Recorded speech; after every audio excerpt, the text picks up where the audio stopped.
I'll pop a bottle off of your chain swinging, clang clang, and it costs a lot. Bitch, I'm always at the guala, yeah, and you are not bad. Assalamualaikum warahmatullahi wabarakatuh. Selamat pagi anak-anak. Bagaimana kabarnya pada hari ini? Apakah sudah siap untuk belajar? Oke, baiklah. Sebelum memulai pelajaran, ada baiknya kita berdoa terlebih dahulu. Berdoa dimulai. Berdoa selesai. Oke, untuk memulai pelajaran pada hari ini, kita akan mempelajari pada tema 8, yaitu lingkungan sahabat kita, dengan subtema 3, yaitu usaha pelestarian lingkungan, dengan materi tentang pentingnya air dan teks non-fiksi. Nah, jadi air merupakan sumber kehidupan bagi setiap makhluk hidup, baik itu manusia, hewan, dan tumbuhan. Nah, kualitas air yang bersih merupakan kebutuhan sehari-hari manusia untuk minum, untuk mandi, untuk mencuci piring, dan lain sebagainya. Jadi, air dengan kualitas yang bersih sangatlah penting bagi tubuh manusia. Karena jika air yang kita gunakan itu bukan air yang bersih, hal itu akan menyebabkan berbagai penyakit.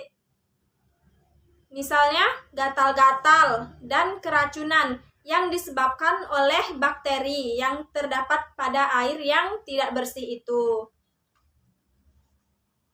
Nah, jadi bagaimana? Apakah sudah bisa memahami tentang pentingnya air bersih untuk kehidupan kita? Ya, jika sudah, kita lanjut ke cerita non-fiksi. Nah, cerita non-fiksi itu apa? Ada yang mengetahuinya? Apa pengertian dari cerita non-fiksi? Nah, jadi cerita non-fiksi itu merupakan cerita yang bersifat fakta atau faktual. Cerita non-fiksi merupakan sebuah karangan atau tulisan yang bersifat informatif.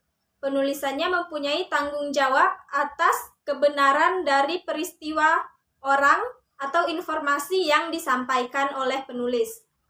Jadi teks non-fiksi itu dibuat berdasarkan realita atau peristiwa yang benar-benar terjadi. Jadi di sini juga ada ciri-ciri dari cerita non-fiksi, yaitu bahasa yang digunakan merupakan bahasa formal atau baku. Kemudian bahasa denotatif. Apa itu bahasa denotatif? Bahasa denotatif adalah makna dengan pengertian objektif dan sesuai dengan aslinya. Bersifat nyata ya. Kemudian isinya berkaitan tentang faktual atau aktual. Kemudian tulisannya bersifat ilmiah populer. Dan selanjutnya isinya diambil dari yang sudah ada ataupun penemuan. Nah, bentuk-bentuk cerita non-fiksi itu apa saja? Misalnya ada cerita riwayat hidup atau biografi. Biografinya Soekarno itu kan sebagai pahlawan kita.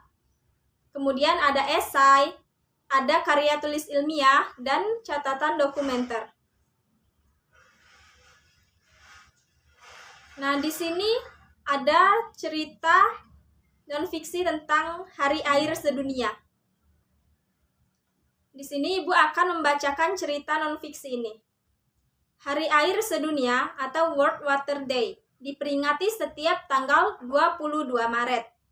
Dengan adanya peringatan Hari Air Sedunia, kita diingatkan bahwa persediaan air bersih semakin berkurang, padahal jumlah penduduk semakin bertambah.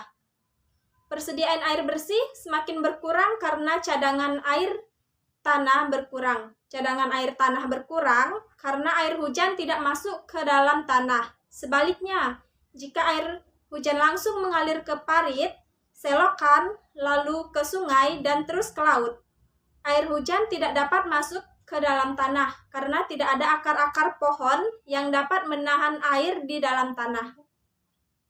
Banyak pohon di hutan ditebangi, lahan-lahan hijau berubah menjadi perumahan. perkantoran, dan kawasan industri. Berkurangnya cadangan air tanah mengakibatkan banyak mata air yang kering.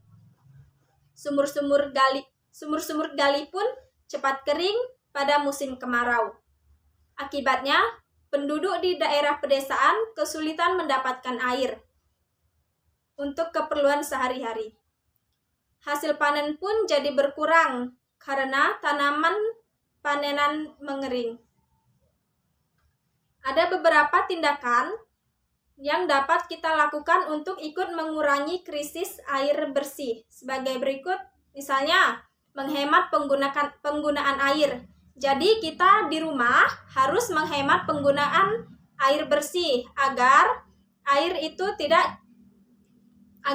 itu selalu tersedia jika kita butuhkan. Terus membuat lubang resapan.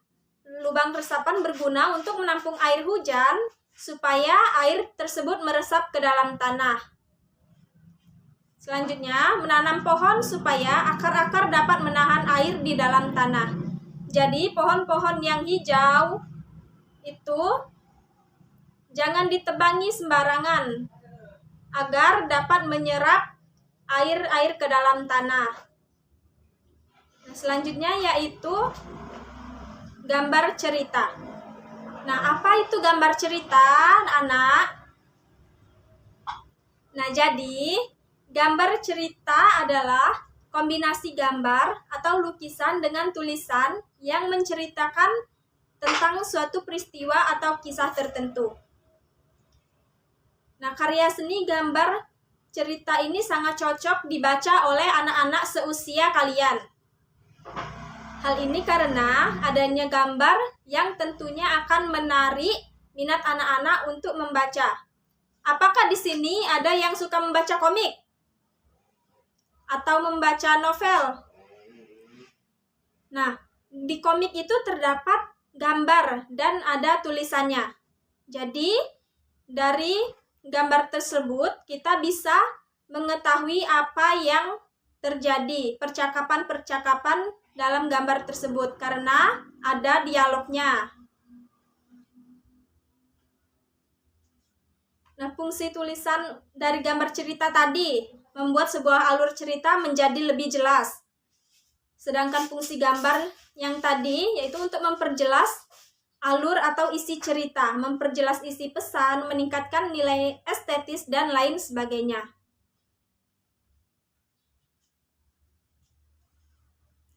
Nah, secara umum, gambar cerita ini terdiri dari dua jenis, yaitu komik dan novel grafis.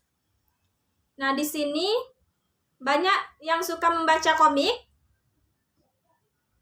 Ya, membaca komik, gambar cerita pada komik memiliki panjang cerita yang bervariasi, mulai dari hanya 1 halaman hingga sebanyak 1 buku dengan beberapa serial. Sedangkan novel grafis memiliki panjang cerita seperti novel pada umumnya, namun dalam bentuk gambar dan teks. Mungkin hanya itu yang dapat Ibu jelaskan pada materi pada hari ini. Apakah kalian sudah mengetahui, sudah paham tentang kualitas air bersih tadi? Jika sudah, mungkin hanya itu yang dapat Ibu sampaikan. Dan kita tutup pelajaran pada hari ini dengan mengucapkan lafaz hamdalah. Alhamdulillahirabbil alamin. Wassalamualaikum warahmatullahi wabarakatuh.